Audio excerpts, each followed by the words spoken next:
ચાલો મિત્રો, જય દ્વારકાધીશ. કેમ છો બધા? મજામાં ને? બધા મજામાં જાય છે. જો આજે આપણે બનાવવાની છે પ્યાજ કચોરી. તો પ્યાજ કચોરી બનાવવા માટે આપણે એટલી 5 ડુંગળી લઈ લીધી છે, 2 મરચાં લઈ લીધા છે, 1 લસણ લઈ લીધું છે અને થોડું આદું લઈ લીધું છે. તો એને આપણે સુધારી લઈએ. જો હવે છે ને આપણે મેંદાનો લોટ લઈ લીધો છે. આપણે જે કચોરી બનાવવા માટે કચોરી બનાવીને એના માટે મેંદાનો લોટ લઈ લીધો હોય 1/2 કિલો. હવે એમાં છે ને 1 ચમચી નિમક નાખવાનું અને પછી આપણે એને મૂળ નાખવા માટે 1 પાવરું તેલ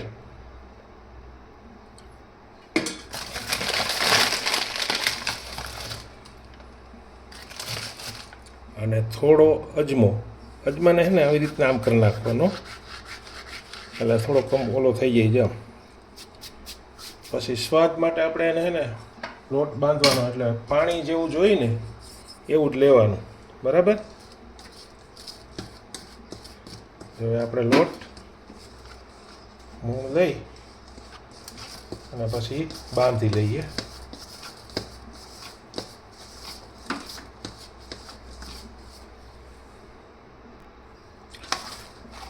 જો આપણે છે ને લોટ બંધાય ને કમ્પ્લીટ થઈ ગયો છે, બરાબર? તો હવે આને છે ને જો આવો લોટ બાંધી અને રાખી દેવાનો. હવે લોટ આપણે કમ્પ્લીટ થઈ ગયો. હવે એને આપણે છે ને ઘડીક વાર ઢાંકી અને મૂકી દઈએ, બરાબર? હવે છે ને જો આપણે ડુંગળી સુધારી લીધી, ઝીણી મરચાં સુધારી લીધા છે, પછી આદુની પેસ્ટ કરી લીધી છે અને થોડાક પાન લઈ લીધા છે લીમડાના. હવે આપણે એને છે ને વઘાર કરવાનો છે. તો વઘાર કરવા માટે આપણે થોડું તેલ લઈ લઈએ. જો આ વઘાર માટે છે ને આપણે તેલ લઈ લીધું છે અને હવે આપણે એને ચાલુ કરીએ. ગેસ નથી અને ઇલેક્ટ્રિક સગડી છે. જો વઘાર કરવા માટે છે ને આપણે તેલ આવી ગયું, એમાં જીરું એડ કરી દઈએ અને થોડુંક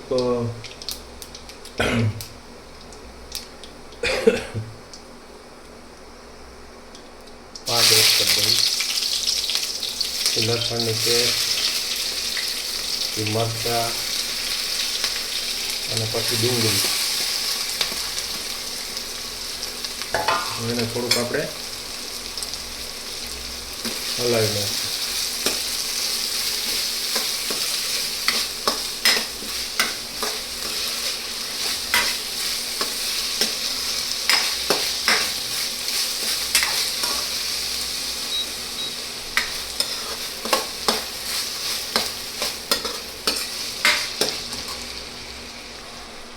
હવે એમાં છે ને જો આપણે 1 ચમચી મીઠું નાખવાનું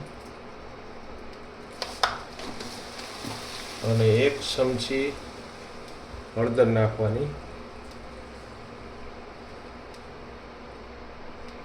1 ચમચી ધાણા જીરું નાખવાનું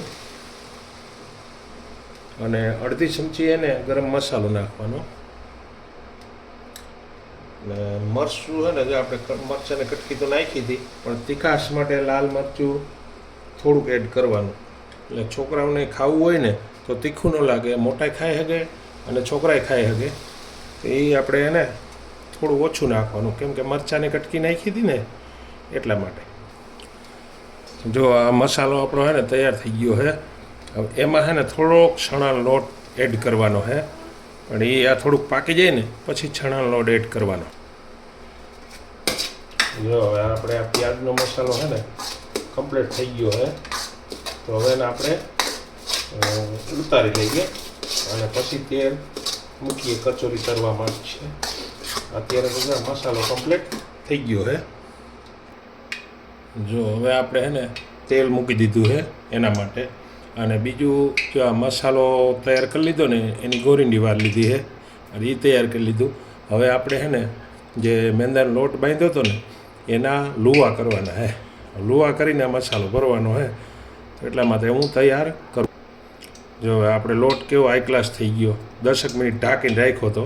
હવે એને આપણે હે ને લુવા કરી અને કચોરી બનાવી લઈએ. જો હવે આપણે કચોરી વણીને તૈયાર રાખી દેવા અને મૂકીએ તેલમાં. અને ધીમા આંચે એને પકવવાની છે, બહુ ફૂલ તેલ નહીં રાખવાનું. ફૂલ તેલ રાખો ને તો નીચે દાજી જાય અને ઉપર હે ને ઓલું થાય. એટલે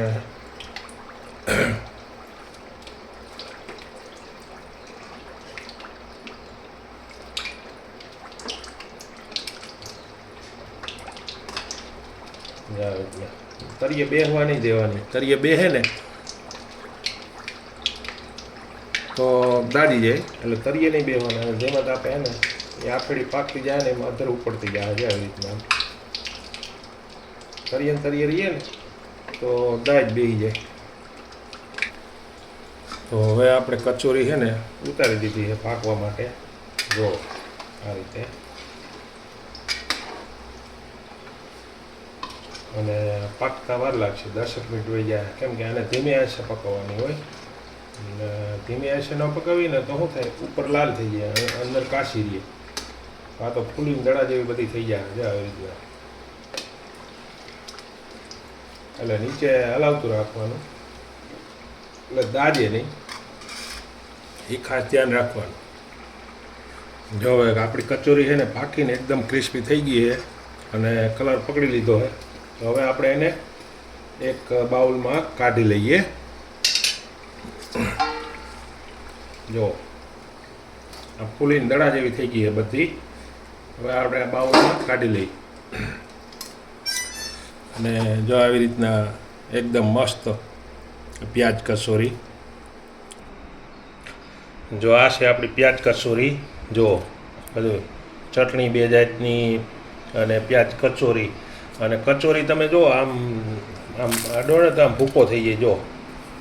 જો મેંડી ખરવા એમ એકદમ પ્યાજ કચોરી મસ્ત ક્રિસ્પી બની અને ખાવાની પણ મજા આવે.